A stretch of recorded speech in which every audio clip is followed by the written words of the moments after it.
Good afternoon. We are cutting into your programming to bring you Governor Edwards' news conference on an update for the state as we prepare for Hurricane Delta. Let's take a listen in. Good afternoon, everyone, and thank you for coming out to today's important press briefing. We're going to cover a little bit of Laura, a little bit of COVID, and a lot of Delta today. I want to thank Ben Schott of the National Weather Service. You probably remember him for the run-up to Laura.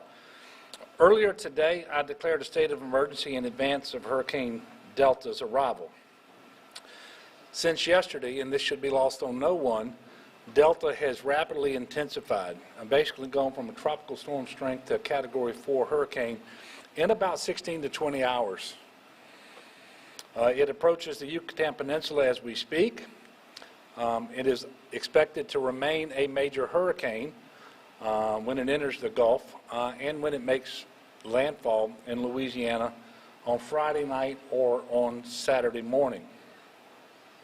The center line of the track is somewhere around the center of Louisiana. And if you look at the cone, the western edge of the cone is the western edge of Louisiana. The eastern edge of the cone is the eastern edge of Louisiana.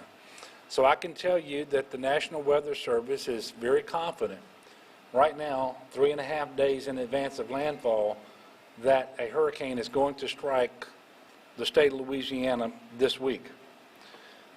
It is important to remember that the categories of hurricane are measured by their sustained wind speed. And so even if there's a forecast of a slight weakening of the storm before landfall, understand it's a 4 now. So what does that mean? Is it going to be a 3? Is it going to be a 2? I would ask people not to focus so much on that and just to prepare for a major hurricane. And all of the damaging winds, the damaging surge, and the damaging rain, whether it's from flash flooding or river flooding that hurricanes can bring. In addition, the later, I learned this today, unless I'm mistaken, the later in the year a hurricane hits, the more likely it is that it spawns tornadoes. And so we have to be looking for those as well. I do also want to emphasize that no one does right now, this far out in particular, should be focused on the center line of the track. That storm is coming to Louisiana. Somewhere on our coast, it'll make landfall, and so don't get too focused on the center line. So at this point, I'm going to turn it over to Ben. He's going to go into much more detail. He will then stay for the rest of the briefing, and he'll be available to answer your questions once my prepared remarks are concluded. Ben? Thank you, Governor, and thank you for everyone for inviting us from the National Weather Service to be here this afternoon. Again, my name is Benjamin Schott. I'm the meteorologist in charge of the National Weather Service office in New Orleans, and we'll be talking a little bit about Delta and the impacts to the state of Louisiana. Let me see if... Oh, looks like we may not be on. Okay, that was a quick briefing.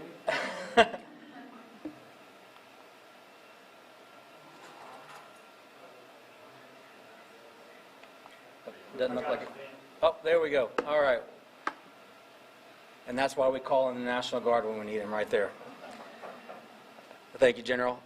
So again, let's talk a little bit about Hurricane Delta. Hurricane Delta is a major hurricane. Right now it is heading for the Yucatan Peninsula as a Category 4. Similar to what the Governor said, at this point, probably moving forward through the rest of Delta's lifetime before it makes landfall, I don't think we should worry so much about what category it is. It is going to be a major hurricane. And the impacts of Delta when it comes on shore are going to be significant to the state of Louisiana. And so we're pretty certain about that track. We're pretty certain about the idea that somewhere along the coastline that we will have significant impacts due to Hurricane Delta. Some of those you see listed up there. Right now, the likelihood of life-threatening storm surge. Anyone with interests along the coast who don't have their homes or whatever the structure is elevated can see significant surge overtake that building. And it's something that we need to obviously prepare for as we move forward. Anything loose from the surge can be drifted around. We saw lots of examples of that from Sally with what happened around Pensacola and over towards Mobile with things hitting into bridges and moving around. So it's even the secondary things that occur from the surge that can also create a significant amount of damage. And with this, it's a possibility, obviously, with a major hurricane coming towards the state. Other threats are the widespread damaging winds. Now, every time you have a major hurricane making landfall where you're at, the possibility of winds in excess of 100 miles per hour or more could be possible. Though there is the possibility of the weakening, as we mentioned earlier, I don't think we should keep that as something that we think is going to limit the possibility of damage or the threat to life. And so, again, as the governor mentioned, we definitely need to consider this as going to be a major hurricane when it makes landfall, most likely in the state of Louisiana. The one saving grace with Delta is it may be moving fairly quickly. And so because it's moving very quickly, the heavy rainfall may be a little bit more limited, but the threat of a heavy band setting up and creating flash flooding as well as river flooding is something that we definitely need to continue to watch. A lot of that happens on the eastern side of the storm, and so for those who end up being on that side, again, that is a significant threat to life and property. If we can go ahead and jump to the next slide. So here's the current track right now as of 2 p.m. Eastern Time or 1 p.m. Central. Again, it is a major hurricane as it approaches the Yucatan Peninsula. It is expected to continue a northwest track. There will be some interaction with the peninsula over the course of the next 24 hours. Some other things that we expect this storm to do is the possibility that its wind field will expand and widen over the course of the next day or two. That can have impacts both when it comes to the damaging wind swath and also when it comes to surge. So again, we're going to tell people something that you've probably heard me say many times in these press conferences is do not get enamored with the center line of the track as you see it here. If you are in the cone, you can be affected by life-threatening impacts and you need to prepare as such. And that's really important as we are still 3 to 4 days out here. And so 20, 30 miles, 50 miles difference can make all the difference, like we saw with Laura, where the surge or most of the surge hits, where the heaviest wind swath of damage hits. So we have to understand you don't have to be at the center line to see life-threatening impacts, and that's probably the number one takeaway right now. If you're in that cone, you need to prepare like you are going to see life-threatening impacts. If we go ahead and jump to the next slide. And so when are the earliest time that these impacts could start? Well, when it comes for the winds, you can see the earliest time here right now shows roughly about Friday a.m. Now, this is the earliest reasonable time. If the storm slows down just a little bit, it could be later in the evening or even as late as Saturday early morning. But we want people to understand that your window to prepare starts to close on Friday. And so here we are standing on the middle of Tuesday afternoon with the understanding that the window will close here in just a few days. And as I put in that last bullet right there, you see the whole coastline is in play for tropical storm winds with chances up to 90% over portions of the state's coastline. Obviously, these chances will probably go up as we get a little bit more certainty in the track, and you'll see that also narrow down a little bit to the exact areas where we think the most damaging winds are possible. And we'll have a better feel for that over the course of the next 24 to 36 hours as we get more information from the storm, from the hurricane hunters, and also from the National Hurricane Center. If we could jump to the next slide. Here's a quick look at the rainfall right now. An aerial average of about 4 to 6 inches is possible with locally higher amounts. That doesn't seem like a lot of rain, I know, but if you get that in a very short time frame and you get under one of the heavier bands, those amounts could be up to double. And that's where you could definitely start to see river flooding as well as flash flooding. And one of the big risks that anyone can take in a storm is actually trying to drive in those conditions, especially if it's nighttime. You have no idea how deep that water is. You have no idea how fast the water is moving. And if you're driving over bridges or culverts or anything like that, you don't even know if the road is still there. So it's a very dangerous situation, and that is one of the threats that we'll look for as we move further down the line and we get an idea, a little bit more specifics about where we think this heavier rainfall may line up. If we could jump to the next slide. So key takeaways, again, we have a major hurricane approaching our shoreline in just a couple of days. We'll have much more when it comes to specifics of where it's most likely to hit as we get further down the road in the next 24 to 36 hours. We'll have a better feel for that after it passes the Yucatan Peninsula, and we get to see what kind of interaction it has with that land and gets back over the warm waters of the Gulf of Mexico. And one of the key elements, that last one there, though we are looking at possible weakening to occur as it approaches the shoreline, I don't want everyone to use that as a reason to think that this is going to be something that's not going to create significant impacts to where you are or to where you live. Because again, if you are in that cone right now, you are at risk for life-threatening impacts from Hurricane Delta. And with that, I'll turn it back over to you, Governor, and again, thank you.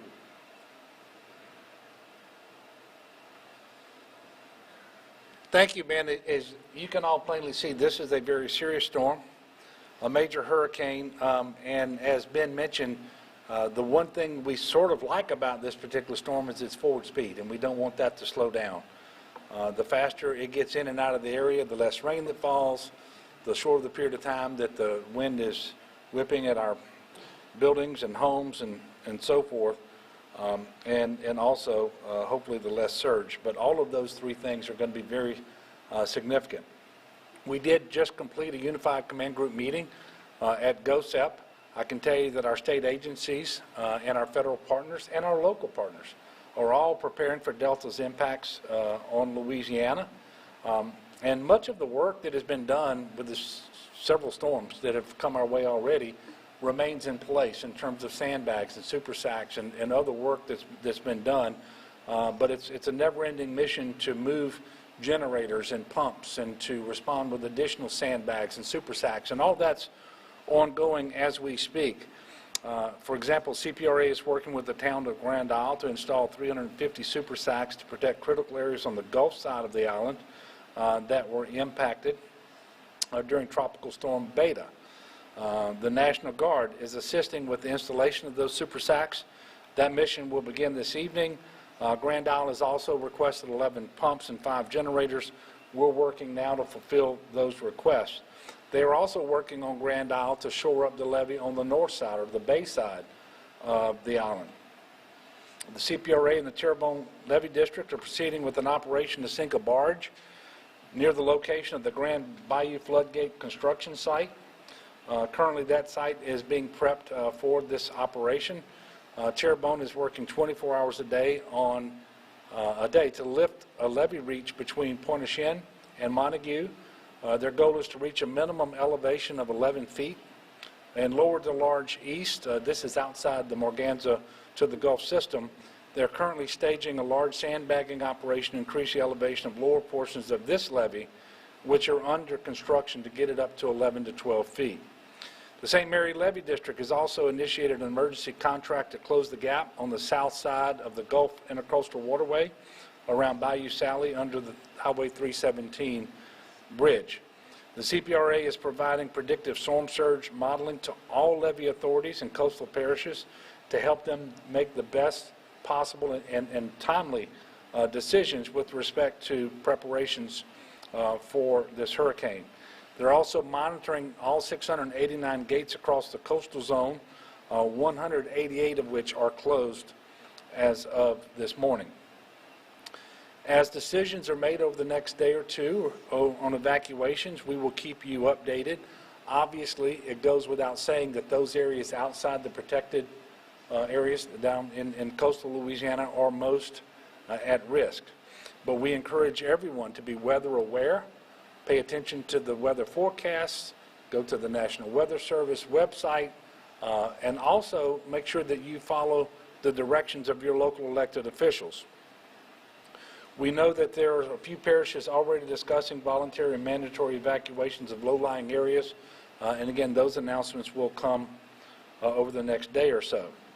If you do have to evacuate, or you choose to evacuate, you can get updates on road closures from the Department of Transportation Development at 511la.org.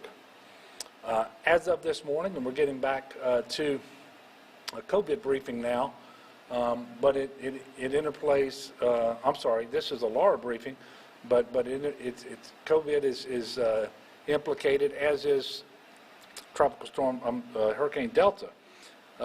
Right now we have 6,613 people who continue to shelter in Louisiana because of Hurricane Laura. And because of COVID, they continue to shelter in non-congregant shelters. We are consolidating the hotels down to 12 hotels. That'll be finished by tomorrow. 10 of those will be in New Orleans. 1 will be in Baton Rouge area, and 1 will be in the Lafayette area. At this time, there are not plans to move Hurricane Laura evacuees again in advance of Hurricane Delta.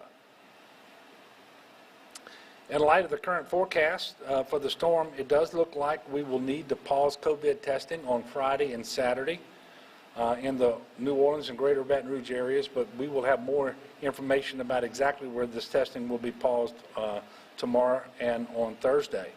Obviously, we're going to continue to monitor the situation and keep you updated. We really hate turning off our COVID tests because it is really important for us to know what's going on at any given time with respect to the transmission of the virus, the positivity of certain populations, and all of that. And testing really is the way we try to stay on top of that.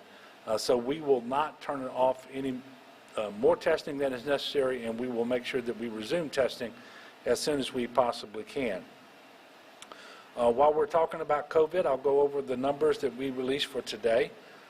That is 506 new positive test results. So that's 506 new cases on 12,760 tests.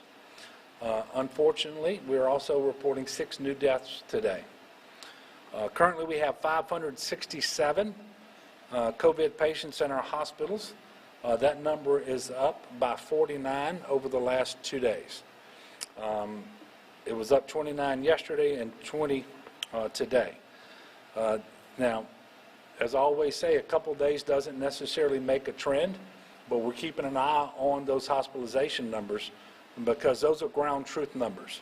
Those people are in the hospital, they've been diagnosed with COVID, and obviously we don't want the number of people in the hospital with COVID to continue to increase.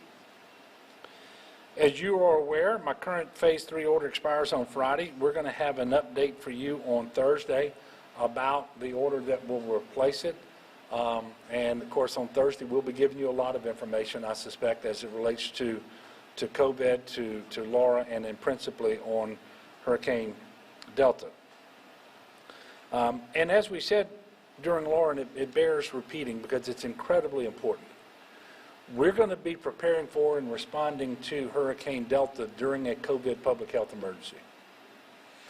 And necessarily, whether we want it or not, there will be tens of thousands of people moving about the state of Louisiana, either as voluntary or mandatory evacuations, as people who are pre-positioning to make sure that we can restore power. Shortly after the storm, you're going to have people coming in and so forth.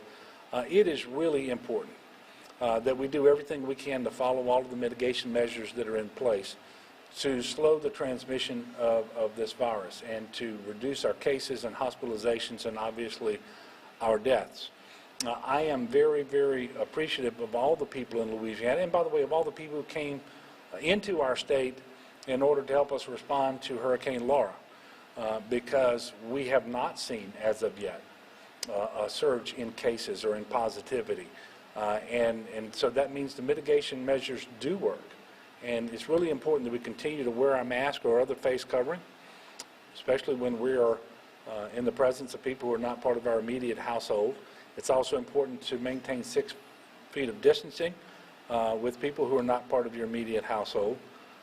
It is really important to wash your hands frequently with soap and water. If you're sick, stay home. And remember, we should always protect those who are most vulnerable to this disease. Those are people who are 65 and older, those people who have comorbid health conditions like heart disease, kidney disease, hypertension, diabetes, obesity, and so forth.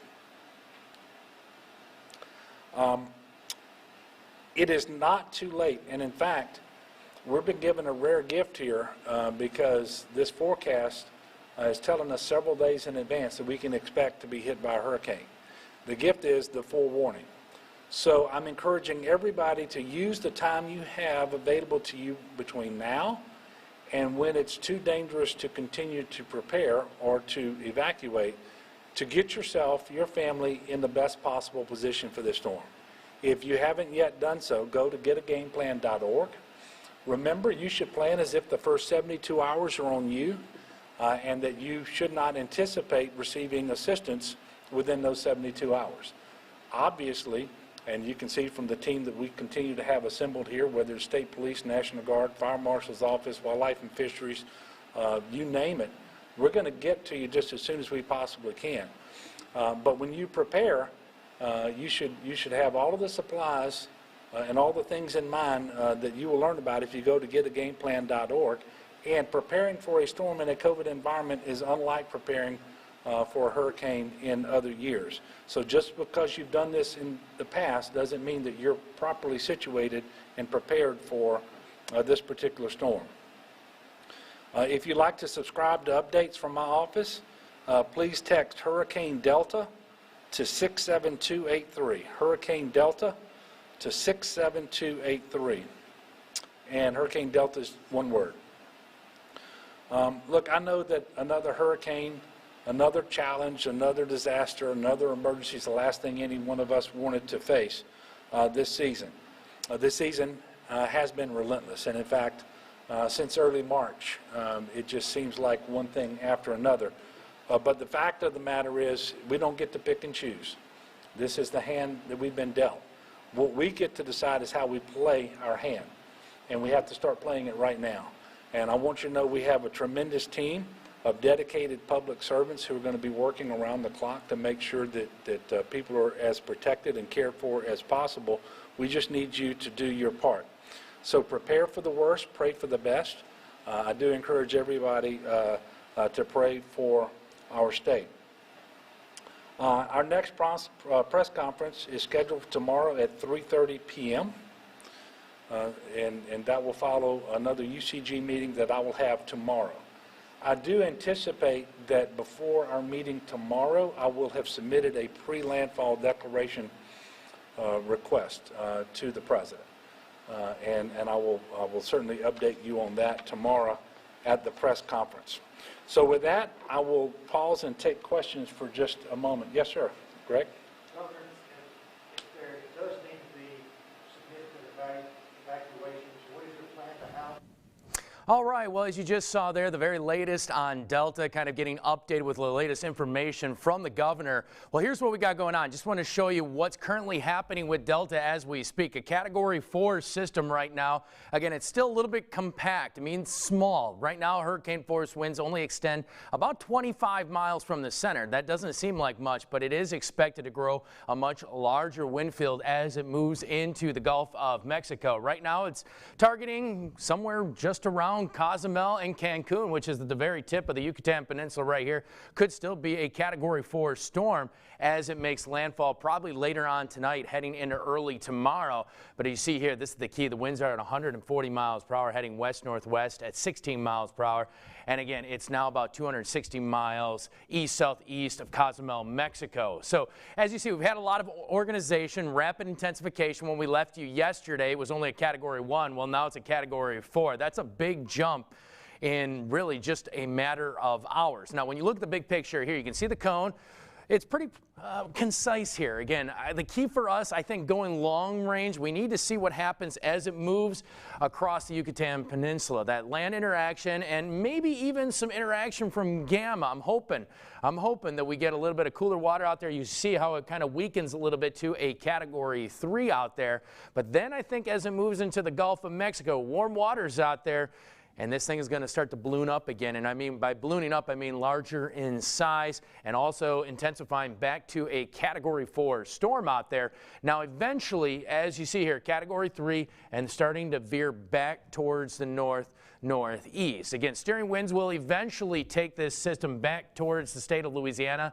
As you see the cone right now, as they were saying, ignore the cone, ignore that center track, because again, this doesn't show you impacts. This only shows you how much wiggle room right now. And as you see, the cone over the last day and a half has shrunk a little bit, mainly just to include the state of Louisiana. And again, this is calling for a Category 3, the National Hurricane Center, just before landfall.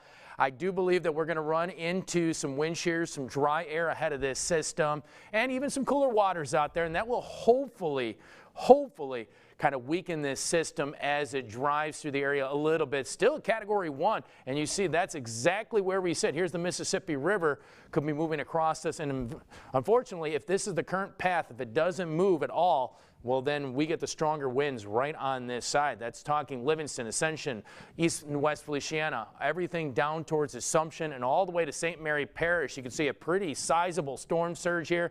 And yes, we're going to be talking about some very strong winds, obviously around the capital area. We could see some gusts, maybe up to about 75, 80, maybe even up to 100 miles per hour, depending on how strong that system is as it arrives to our coastline. And just kind of showing you overall track. Look at the consistency here. We've got it moving towards the west, and it's just when does it move back towards the northeast is really going to be the key here.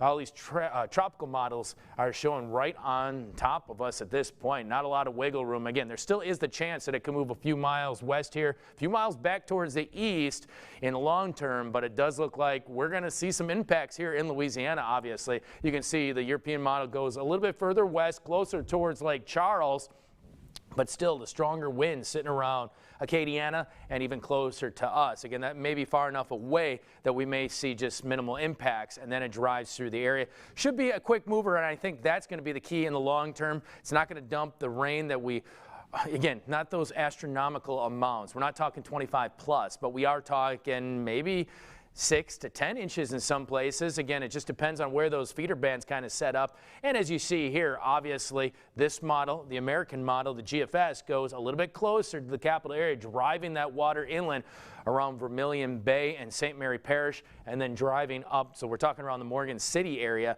and then driving back through the capital with some pretty strong winds. Again, still looking at hurricane force winds as that system drives past our viewing area. And then it should race out of here. By the time we're already talking Sunday, that system is out of the viewing area. And then things are looking pretty good as we continue to move forward. And again, notice big picture out there. What I do want to point out is, again, 40+ mile an hour winds. So the possibility of tropical storm force winds, very likely with this system. Hurricane force winds, well, that probability is continuing to climb. And obviously, we've got to see what happens as the system moves into the Gulf of Mexico at this point. But again, I think the possibility for hurricane force winds, it's definitely in the realm of things, so obviously at this point.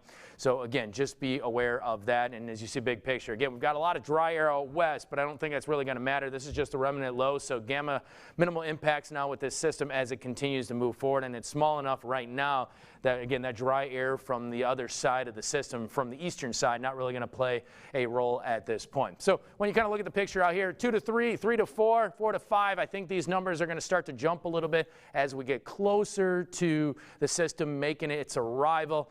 Obviously, we're going to have more and more updates as we continue to move forward.